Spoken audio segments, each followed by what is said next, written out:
ओम परमात्मने नमः। 5वें अध्याय में वीरभद्र कृत दक्ष यज्ञ विध्वंस और दक्ष वध की कथा दी गई है।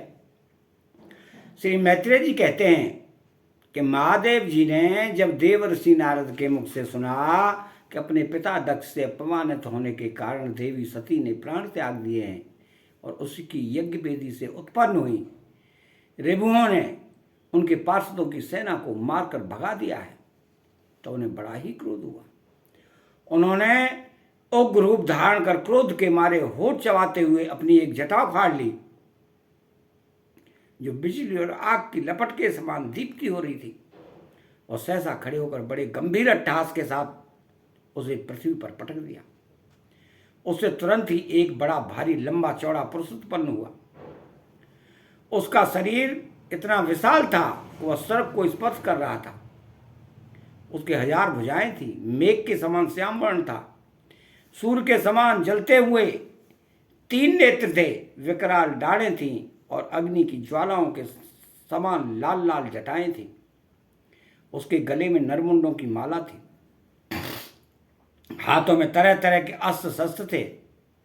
जब उसने हाथ जोड़कर पूछा, भगवान मैं क्या करूं, तो भगवान भूतनाथ ने कहा, वीरभद्र तू मेरा अंश है, इसलिए मेरे पार्षदों का अधिनायक बनकर तू तुरंत ही जा और दक्ष तथा उसके यज्ञ को नष्ट कर दे। प्यारे विदुर जी, जब देवादिदेव भगवान शंकर ने क्रोध में भरकर ऐसी आज्ञा दी, तब वीरभद्र उनकी परिक्रमा करके चलने को तैयार हो गए। उस समय उन्हें ऐसा मालूम होने लगा कि मेरे बेग का सामना करने वाला संसार में कोई नहीं है और मैं बड़े से बड़े वीर का भी बेग सहन कर सकता हूं। वे भयंकर सिंहनाद करते हुए एक अति कराल त्रिशूल हाथ में लेकर दक्ष के यज्ञ मंडप की ओर दौड़े। उनका त्रिशूल संसार संहारक मृत्यु का भी संहार करने में समर्थ था।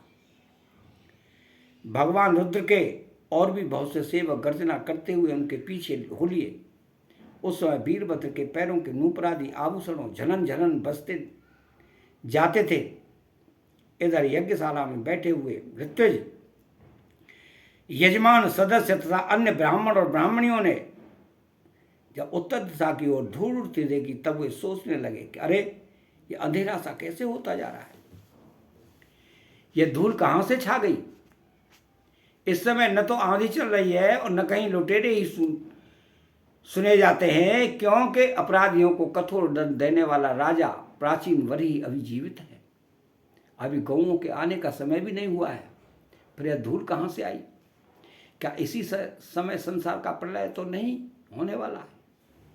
तब दक्ष पत्नी प्रसूति एवं अन्य स्त्रियों ने व्याकुल होकर कहा कि प्रजापति दक्ष ने अपनी सारी कन्याओं के सामने बेचारी निरपराधा सती का तिरस्कार किया था। मालूम होता है कि उसी पाप का फल है, अथवा हो न हो यह संहार मूर्ति भगवान रुद्र के अनादर का ही परिणाम है।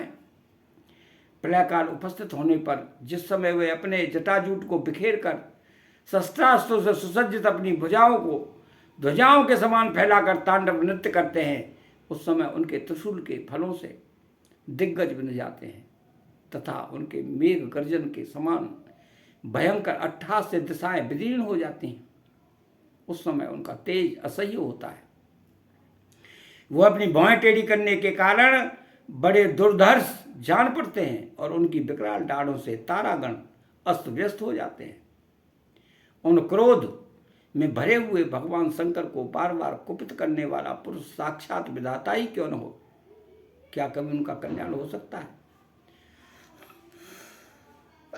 जो लोग महात्मा दक्ष के यज्ञ में बैठे थे, वो भय के कारण एक दूसरे की ओर कातर दृष्टि से निहारते हुए ऐसी ही तरह तरह की बातें कर रहे थे कि इतने में ही आकाश और पृथ्वी में सब ओर सहस्रों भयंकर उत्पात होने लगे। विदुर जी, इसी समय दौड़कर आए हुए रुद्र सेवकों ने उस महान यज्ञ मंडप को सब ओर से घेर लिया।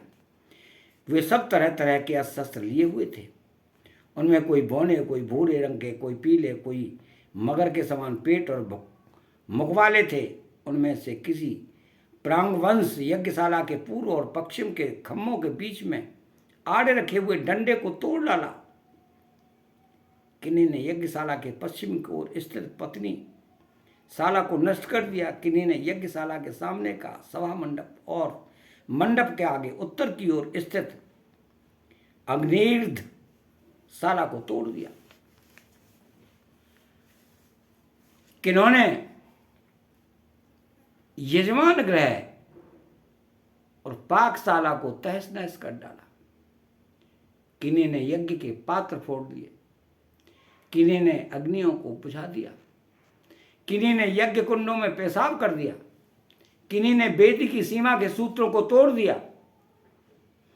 कोई मुनियों को तंग करने लगे, कोई स्त्रियों को डराने धमकाने लगे और किसी ने अपने पास होकर भागते हुए देवताओं को पकड़ लिया।